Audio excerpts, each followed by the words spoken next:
Aujourd'hui, on voit tous les types de bases de données. On commence avec un screen récapitulatif. N'hésitez pas à screener. Ensuite, on commence avec la plus connue, la base de données relationnelle avec du PostgreSQL, du MySQL. Vous l'avez compris, du SQL. Donc, il y a une base de données qui a plusieurs tables et une table à plusieurs colonnes et on range les objets. Donc, cas concret de où est-ce que c'est utilisé, les users et les produits que vous achetez, par exemple sur Amazon. Donc, dans la table user, il y a votre password, il y a votre username et dans les tables des produits achetés, il y a le nom du produit, le prix et la quantité.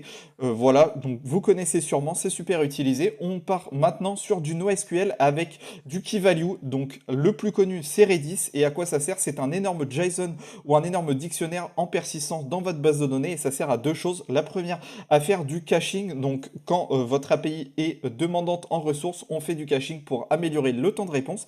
Et la deuxième, c'est quand on veut faire beaucoup de write operation en très peu de temps. Cas concret, vous faites un leaderboard dans un jeu vidéo mondialement connu de 1 million d'utilisateurs. Eh bien, à chaque partie, il faut réactualiser ce leaderboard et ça demande énormément d'opérations et Redis, pour ça, s'en sort super bien. Ensuite, on a les bases de données de type document avec, encore une fois, du NoSQL et pour la plus connue, c'est du MongoDB et donc c'est pour les produits non structurés, donc cas typique pour faire un chat. Quand vous voulez faire un chat de type, par exemple, vous ne savez pas si le message c'est une image, un message, une réponse, etc. C'est des données non structurées, donc on utilise Mongo où c'est encore une fois du JSON qu'on met dans des documents et plusieurs documents, une database. Ensuite, on a du time series avec Prometheus et Cassandra.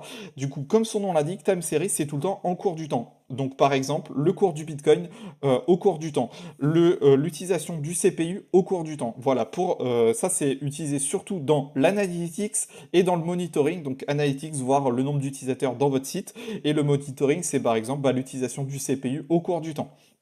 Ensuite, on a en type de base de données le white column, donc c'est du SQL avec pour le produit le plus connu BigQuery qui est fait par Google, eh bien c'est du SQL mais au lieu d'avoir plusieurs tables, vous avez qu'une seule table avec non pas quelques colonnes mais des centaines voire des milliers de colonnes et ça permet de faire de la big data et c'est très utile pour les data engineers pour faire par exemple des recommandations de produits à la Amazon.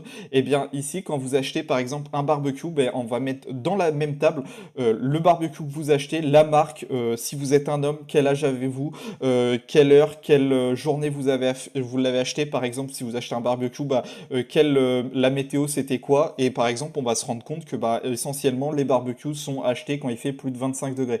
Et bien tout ça, ça va être fait dans une big table avec du white column où on va pouvoir faire des requêtes pour les data engineers et peut-être regarder et créer des IA grâce à cette table. Voilà, j'espère que ça vous a plu. Tous les types de bases de données ont été survolés, mais au moins ça va vous préparer à voir tout ce qui est possible grâce au BDD.